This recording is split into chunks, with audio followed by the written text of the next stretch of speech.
Si je vous dirais qu'il y a une possibilité qu'on puisse avoir un repas de viande avec du lait. Bassar v'chalav. Et je parle pas dans le temps de Mashiach. Je parle aujourd'hui. On va en parler tout de suite. Mais attention, mes chers. Ne cherchez pas, ne le faites pas maintenant. On va discuter les sujets. Mais avant cela, remercions Akadosh Baruch Hu pour tout ce qu'il nous donne. Mizmor le soidori l'a donné coloratif de sa donné besimcho boy de fano benono.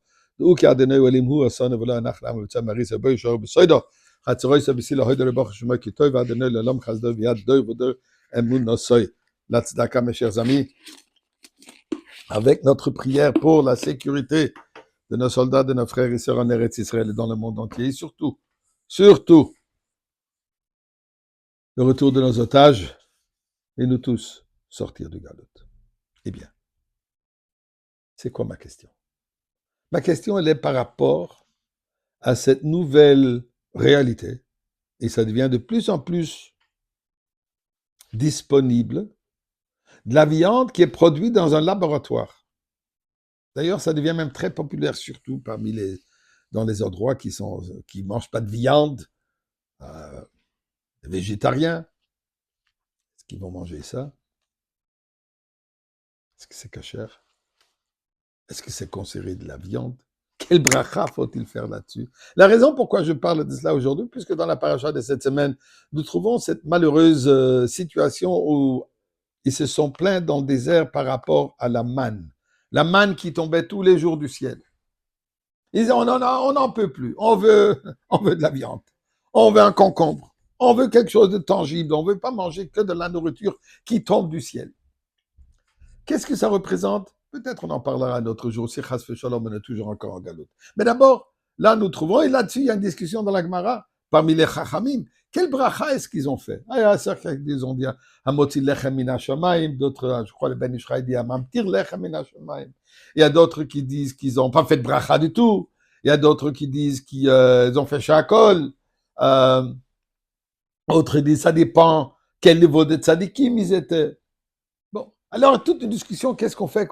Une bracha, la bénédiction, quand quelque chose qui vient du ciel. Mais ça, sur ce produit qui est, cette viande qui est produite dans le laboratoire, qu'est-ce qui se passe avec? Alors, d'abord, comprenons, de quoi il s'agit-il? Il prend des cellules de base d'animal, et de par cela, par un système très élaboré, ils sont capables de créer, entre guillemets créer,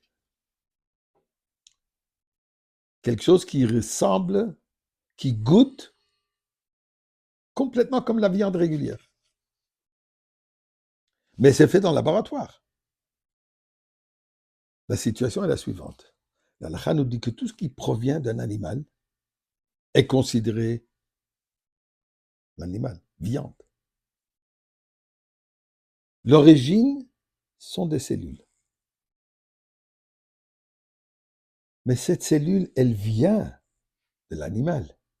Alors, en premier lieu, il va falloir que ceci vient d'un animal cachère qui a été abattu par un shochet et ensuite vérifier qu'il soit cachère, puisque il faut que ça provient d'une viande, d'un animal qui est cachère. En plus, si c'est pris d'un animal vivant, on n'a pas le droit de le manger, puisque c'est Ever Minachai. Donc, première chose, il faut que ça provienne, l'origine doit être d'un animal cachère, abattu de manière cachère, et ensuite, mais là, il y a un autre problème. Ils utilisent, pour le développement de cette viande, ils ont besoin de ce qu'on appelle un sérum. Ce sérum provient du sang de l'animal. Nous savons qu'on n'a pas le droit de consommer le sang. Alors, peut-être le fait que ça a été complètement transformé en sérum, c'est plus considéré du sang. Alors peut-être c'est valable, peut-être c'est cachère. Eh bien, Finalement, typique dans l'halakha, différentes opinions. Les rabbinim qui s'occupent, qui sont impliqués dans la cacheroute, dans l'industrie de cacheroute pour vérifier qu'est-ce qui est cachère, qu'est-ce qui n'est pas cachère, il y a différentes opinions là-dessus. À ceux qui disent que c'est considéré par Ève, on peut le manger avec le lait. Bien sûr, si c'est passé par le processus cachère. Il y a d'autres qui disent non. C'est considéré complètement comme de la viande.